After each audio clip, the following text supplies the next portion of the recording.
A gente troca o sofá por um mais confortável, troca o colchão por um mais confortável, põe um ar-condicionado no quarto, põe uma cortina blackout, um aplicativo que entrega tudo em 15 minutos. Cada ajuste desses, isolado, parece só melhoria de vida. Mas depois de um tempo vivendo assim, a gente percebe uma coisa estranha. A gente não está necessariamente mais satisfeito do que a gente estava antes. Na verdade, a gente só fica cada vez mais irritado com qualquer coisa que não seja confortável. Quando o metrô atrasa, quando o Wi-Fi cai, quando a gente precisa cozinhar sem pedir uma entrega. Isso aqui tem nome na psicologia, é uma adaptação hedônica. O cérebro se ajusta muito rápido a qualquer nível de conforto ou estímulo, seja bom, seja ruim, e volta para o mesmo ponto de partida emocional depois de um tempo. Um estudo antigo, hoje clássico já, comparou ganhadores de loteria com pessoas que ficaram paraplégicas em acidentes. Dois extremos de sorte na vida. O resultado curioso foi que, tempo depois, os ganhadores de loteria não relataram mais satisfação com a vida do que o esperado. E boa parte dos paraplégicos recuperou boa parte do bem-estar que se imaginaria perdido para sempre. Ou seja, o nosso cérebro trata conforto como um novo chão e não como uma conquista permanente. E aí, ele sempre pede mais um degrau só para manter o mesmo nível de bem-estar. Só que esse ajuste automático tem um efeito colateral que passa batido. Quanto mais a gente elimina a fricção da nossa rotina, tensão, problemas, menor fica a nossa margem para lidar com qualquer problema que aparece sem avisar. Tem um conceito da fisiologia que explica isso de um jeito bem direto. Hormese. É o princípio por trás da vacina, do treino, da força, do jejum. É uma dose pequena e controlada de estresse que o corpo não domina de cara e que, por isso, obriga ele a se fortalecer para dar conta dela. O músculo cresce porque a gente rasga fibra no treino e o corpo reconstrói ela mais forte do que estava. O osso fica mais denso sob carga. Na vacina, por exemplo, o sistema imunológico se prepara justamente porque ele foi exposto, mesmo que em doses pequenas, ao que ele vai precisar enfrentar depois. O problema é que esse mesmo princípio vale para a mente, e a vida moderna foi desenhada, praticamente item por item, para eliminar qualquer dose de desconforto controlado. Já há alguns anos, a gente nunca mais precisou esperar, nunca mais precisou se virar sem informação, nunca mais precisou tolerar um silêncio sem um celular. E isso parece um ganho para as pessoas. E mas é no curto prazo. O custo disso tudo aparece quando alguma dificuldade de verdade chega. Quando a gente perde um emprego, quando a gente tem um luto, quando a gente tem uma doença, quando a gente briga. E a pessoa acaba descobrindo que não treinou nos últimos anos nenhuma tolerância ao desconforto.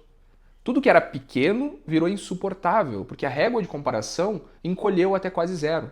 A vida ficou tão confortável que qualquer problema vira um problemão.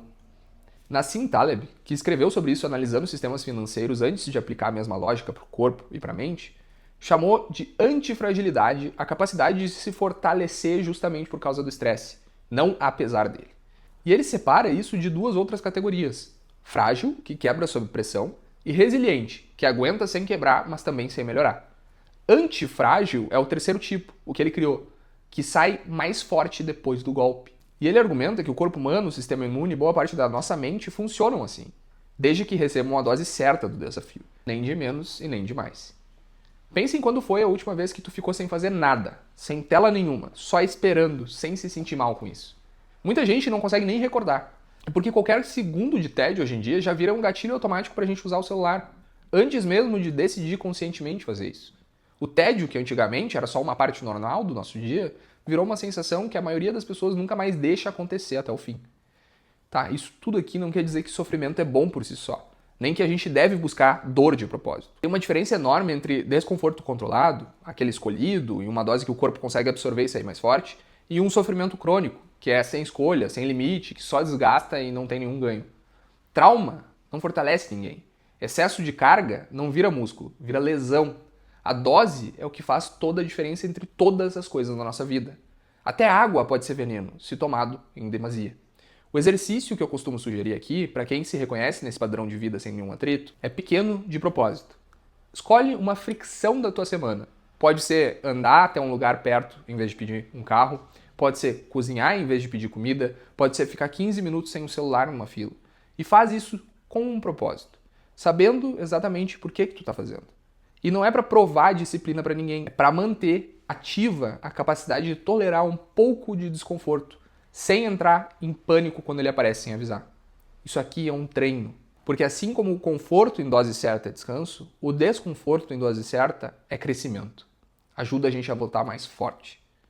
Se a gente não aprende a dar limite para o nosso conforto, a régua encolhe até o ponto em que qualquer coisa vira insuportável na nossa vida. Mas eu sei, todo mundo merece conforto. Por fim, o que eu acho que vale a pena a gente se perguntar de vez em quando é se a gente ainda consegue tentar escolher o caminho mais difícil quando ele é o que vai nos deixar mais preparado para a vida.